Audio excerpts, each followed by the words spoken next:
Olá! Pois é, o assunto agora é Fundeb. Tu já ouviu falar nessa palavrinha ou nessa expressão mágica? Fundeb. Pois é, vamos falar de dinheiro e financiamento da educação, né? Vamos ver um pouquinho sobre essa história? Então tá lá. O que significa Fundeb? Essa é a primeira coisa que você tem que saber. Porque muita gente fala assim, ó, Fundo Nacional de Desenvolvimento da Educação Básica, porque pega só as siglas e vai lá, mas esquece uma parte muito importante, que é Fundo de Manutenção e Desenvolvimento da Educação Básica e de Valorização dos Profissionais de Educação. E a gente não tem sigla para isso, mas não é por isso que isso é menos importante, lógico que não, né? Então a gente tem um fundo que tem, já pelo nome dele, essas missões. Pensar nesse desenvolvimento da educação básica e também pensar na valorização dos profissionais de educação. Bom, isso é um fundo. Se é um fundo, é alguma coisa assim, fundo de investimento. Pensa que é um fundo de investimento. Você vai lá e vai colocando dinheiro, vai investindo. É um fundo. Então não é uma verba sem fim. Tá? Ela é um fundo. Quando você para de contribuir, esse fundo para também de existir. Como é que começa essa história do Fundeb? Na realidade, ela não começa com o Fundeb. Ela começa com a LDB. A LDB, de 96, trouxe muitas novas propostas para o âmbito da educação. E essas novas propostas, em um outro cenário, né? Brasil, democracia, né? Todo mundo ansioso com a nova Constituição, com as novas propostas. Essa nova ideia educacional vinha necessariamente atrelada a um novo olhar para a perspectiva do financiamento da educação, de uma verba específica para a educação, para além de tudo aquilo que já estava destinado lá na própria LDB, que diz que estados, municípios têm que investir no mínimo 25% da sua receita lá de impostos e tudo mais em educação, e a União no mínimo 18% em educação. Então, como é que essa organização, como é que essa contribuição de estados e municípios poderia funcionar? E poderia funcionar de uma forma mais igualitária. Pensa o seguinte, estados muito ricos tendem ou tenderiam a ter uma educação muito rica. Estados muito pobres, e é a mesma coisa com os municípios. Então, foi criada a ideia do fundo. O primeiro fundo a ser criado foi o Fundef, aqui em vermelhinho para você. Fundef, que era o Fundo de Manutenção e Desenvolvimento do Ensino Fundamental e de Valorização do Magistério. O primeiro fundo criado, ele tinha um olhar voltado especificamente apenas para o ensino fundamental. Por quê? A esta época, pensa, foi de 96 a mais ou menos 2000, final da LDB, 96, 97, até mais ou menos 2006, o foco da escolarização estava no ensino fundamental, porque a obrigatoriedade estava também no ensino fundamental. E, por esta forma, o Fundef foi criado para dar sustentação às ações de obrigatoriedade do ensino fundamental. Posteriormente, começou-se a discutir. Então, assim, as outras etapas da educação básica que ficaram de fora, a educação infantil e o ensino médio, né, que ficaram de fora, mesmo todo mundo sendo educação básica, começaram, então, a cobrar que essa questão desse fundo atingisse também a educação infantil e o ensino médio. O que acontece? O ensino fundamental era o primo rico e o restante da educação básica era o primo pobre, porque não tinha nenhuma verba deste fundo destinado para essas etapas. Então, esse Fundef foi eliminado e foi substituído, foi criado no lugar dele o Fundeb, Fundo de Manutenção, Desenvolvimento da Educação Básica e de Valorização dos Profissionais da Educação. Tá? Então, a gente tem para esta organização uma emenda constitucional, que é a emenda número 53, de 6 de dezembro de 2006. E ela alterou, então, vários artigos também da Constituição Federal. Então, vou falar para você dessas mudanças, de algumas alterações na lei, mas se você quiser depois, posteriormente, você pega a lei e você vê na íntegra. Tá? Então, aqui a gente vai fazer um passeio, tendo em vista que o nosso concurso é do magistério, e a gente tem que saber mais ou menos o que para a área do magistério é interessante saber. Então, os cálculos contábeis mais específicos não vão fazer parte dessa nossa discussão. O nosso olhar é um olhar técnico-pedagógico, ok? Então, vamos lá. Voltando um pouquinho dessa questão, né, das diferenças. O Fundef, então, forneceva só o ensino fundamental.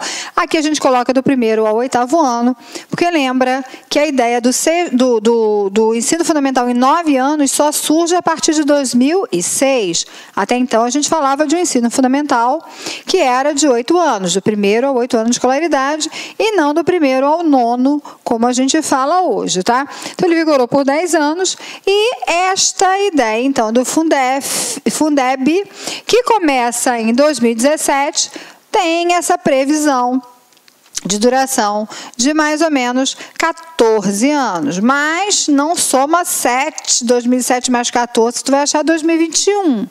Não é isso. É para você contar que 2007 já é um dos anos contemplados com essa nova legislação. Então, por que se criou o Fundeb? Para assegurar um mecanismo de financiamento que promove, então, a inclusão socioeducacional no âmbito de toda a educação básica. Então, a gente tem que promover essa inclusão, que é uma inclusão socioeducacional para todo mundo, não apenas no ensino fundamental. Lembra que quando ele foi criado, ainda em 2007, a gente ainda falava de obrigatoriedade só no ensino fundamental. A obrigatoriedade da pré-escola e a obrigatoriedade do ensino médio só começa a ser, de fato, assumida a partir de 2012. Então, a gente ainda ficou um bom tempo com essa obrigatoriedade do ensino fundamental, mas já com o Fundeb em ação. Então, algumas características do Fundeb. São recursos que são unidos nesse fundo pela contribuição dos estados e dos municípios, e que depois é dividido de acordo com o número de alunos da educação básica que estão matriculados nos respectivos âmbitos da educação prioritária. Então, vamos lá. Quantos alunos o município tem, leva essa parcela. O município A, o município B, o município D e assim por diante. Então, esse bolo ele é repartido de acordo com o número de alunos matriculados. Então, a gente já pode ver que o próprio fundo traz dentro dessa ideia um incentivo muito grande a que os alunos, dentro daquela idade da escolaridade, que de fato eles estejam matriculados nas instituições escolares. Obviamente, quanto mais aluno matriculado, maior o valor que aquela instância federativa vai receber. Então, é sempre um repasse automático de recursos e, portanto, ele vai vigorar até 31/12/2020. Não me perguntem o que vai acontecer a partir de 2020, porque, nossa, lei é uma maravilha, né? Parece dunas. Sopra o ventinho aqui, aí quando a gente olha para o deserto, as dunas todas já mudaram de lugar? Pois é, então não sabemos ainda o que vai acontecer. Pode ser que ele seja estendido, pode ser que seja criado de uma outra forma, pode ser que novas regras sejam organizadas. Não sabemos, mas sabemos que esta forma que nós conhecemos hoje do Fundeb está assegurada até 2020. Então, o que ele é? Ele é um fundo especial de financiamento da educação básica, de natureza contábil e de âmbito estadual, com vigência recursos financeiros, ou seja, composto de recursos dos próprios estados e dos municípios, que são complementados pela União, quando é o caso, beneficiários, parâmetros e mecanismos operacionais definidos na legislação. Então, olha, quem contribui, quem é beneficiado, quais são os impostos que estão envolvidos nisso, tudo isso a legislação traz para a gente, tudo isso a legislação define. Então, quais são os objetivos do Fundeb? Concorrer para a universalização da educação básica. Então, a ideia da universalização da educação básica é que todas as crianças, dentro desta questão da obrigatoriedade, estejam matriculadas, mas para além disso, porque a gente está falando da universalização de toda a educação básica. Então, todas as crianças, dentro da sua etapa educativa, que queiram frequentar, por exemplo, a creche, tenham seu direito a partir do Fundeb. Desta forma, promover a equidade. Equidade não é igualdade. Não é dizer que as pessoas são iguais. Quando a gente está falando de equidade, quer dizer promover condições em que a gente possa equiparar as possibilidades das pessoas. Pensa, uma escola privada pode ter uma aplicação muito grande em termos de valor que cada aluno sai para ela, porque ela cobra uma mensalidade muito cara. E a escola pública sem recursos acaba oferecendo uma qualidade inferior, porque os recursos também são caros, também fazem uso de dinheiro. E a gente não tendo dinheiro, como é que a gente oferece uma educação de qualidade? Então, a partir do momento em que o Fundeb injeta dinheiro de volta nos municípios, e vocês sabem que a gente tem um programa, que é o Programa Dinheiro Direto na Escola, tá? Vou colocar até as siglas aqui, ó, para quem não sabe. O Fundeb, ele chega nas escolas, vou colocar aqui, ó, através do PDDE, Programa Dinheiro Direto na Escola. Então, essa escola vai receber de acordo com o número de alunos que ela tem matriculados. Lembra que o cálculo é sempre feito em cima do número de alunos matriculados. Então, a gente vai promover a equidade, dando dinheiro para as escolas, para que as escolas possam, porque as escolas é que sabem aquilo que elas mais precisam, possam melhorar o seu ensino, também beneficiando os municípios, para que os municípios possam pensar no que oferecer para os seus alunos e para a sua rede. Melhorar, então, a qualidade do ensino, inegavelmente uma coisa está relacionada à outra, inclusive isso passa pela melhoria do salário, pela valorização do profissional da educação, tanto que o nome lembra que tem a valorização do profissional da educação, como a gente está dizendo aqui. E a partir dessa ideia do Fundef e do Fundeb, a gente tem a criação do piso salarial nacional, que hoje é uma grande discussão, tem muito político aí que acha que não, já ouvi falar que isso está falindo o país, mas o fato é que antes da criação desse fundo, os salários dos professores eram irrisórios.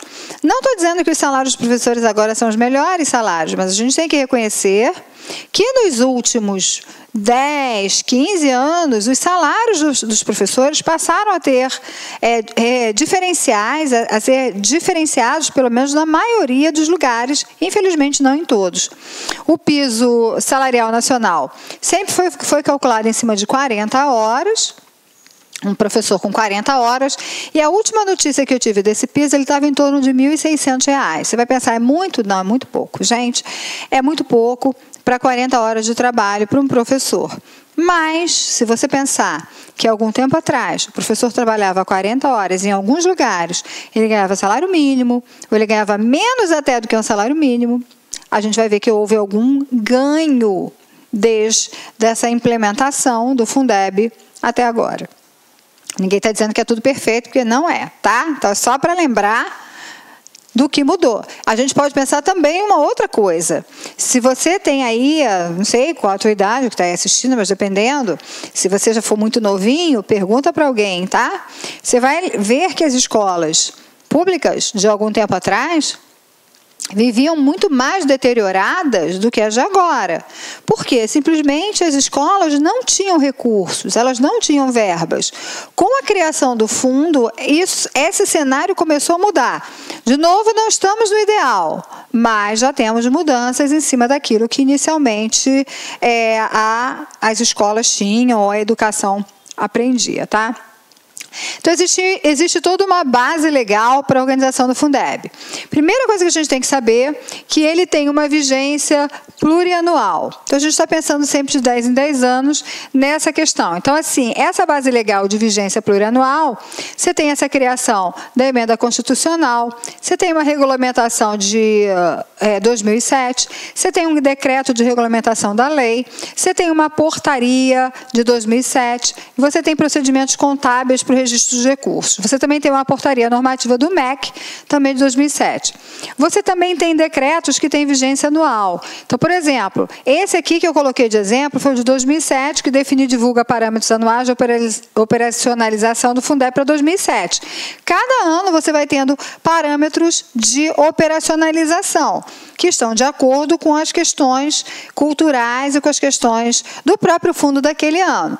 Nós não vamos estudar quais são esses parâmetros de operacionalização, tá? Nós estamos estudando o Fundeb em si. Olá, meus amigos, minhas amigas, sou o professor Luiz Antônio Carvalho, com muita satisfação, muito orgulho, estou aqui para lhe apresentar a nossa isolada de conhecimentos pedagógicos aqui da Lá Concurso, né?